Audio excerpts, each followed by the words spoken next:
जितनी चर्चा इसरो के पिछले साल रही, इस साल उसके मुकाबले थोड़ी कम रही। लेकिन अगले 2 सालों में उसके 5 खास मिशन दुनिया में उसका स्थान और ऊंचा कर देंगे। आने वाले 2 सालों में आपको अंतरिक्ष कार्यक्रमों में तेजी देखने को मिलने वाली है। कोविड-19 के चलते इसरो के कार्यक्रम पर कुछ असर जरूर हुआ, लेकिन अगले 2 सालों में इसरो के कई प्रमुख अभियानों को अमल में लाए जाने की योजना है।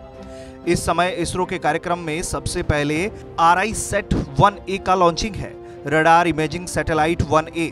इस रिमोट सेंसिंग सैटेलाइट का उपयोग भूभाग का नक्शा बनाने और जमीन, महासागरों और सतही पानी के विश्लेषण के लिए किया जाएगा।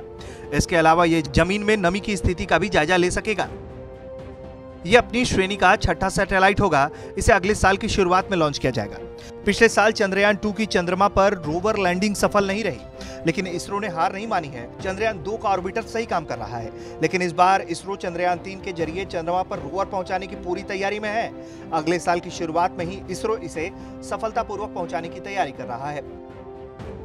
इसके बाद होगा अंतरिक्ष में भारतीय का पहुंचने के लिए भारत का पहला अभियान गगनयान।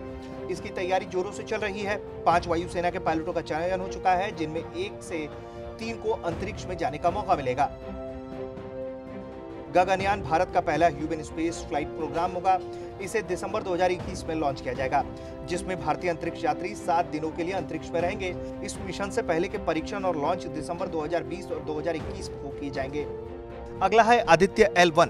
इस साल नासा और ESA ने अपने अपने सोलर प्रोब सूर्य की ओर भेजे और हमें अब इनसे बहुत सारी जानकारी मिल रही है। इसरो भी इस क्षेत्र में अपना नाम दर्ज कराने जा रहा है।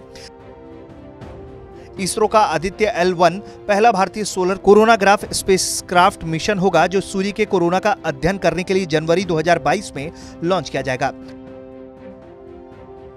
7 उपकरणों से लैस आदित्य L1 सौर की सतह की गतिविधियों का विस्तार से अध्ययन करेगा।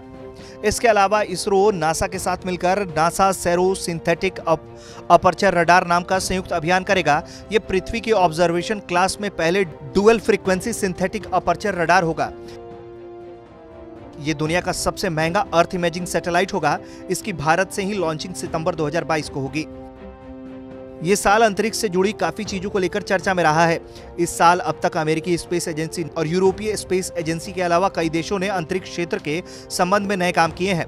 चीन, UAE जैसे देशों ने मंगल के अभियान भेजे, तो वहीं ब्रिटेन ने भी अंतरिक्ष सेवाओं में आत्मनिर्भर बनने का फैसला किया। लेकिन आने वाले 2 सालों में सबसे ऊपर इसरो का झंडा लहराएगा। ब्यूरो रिपोर्ट, भारत तक।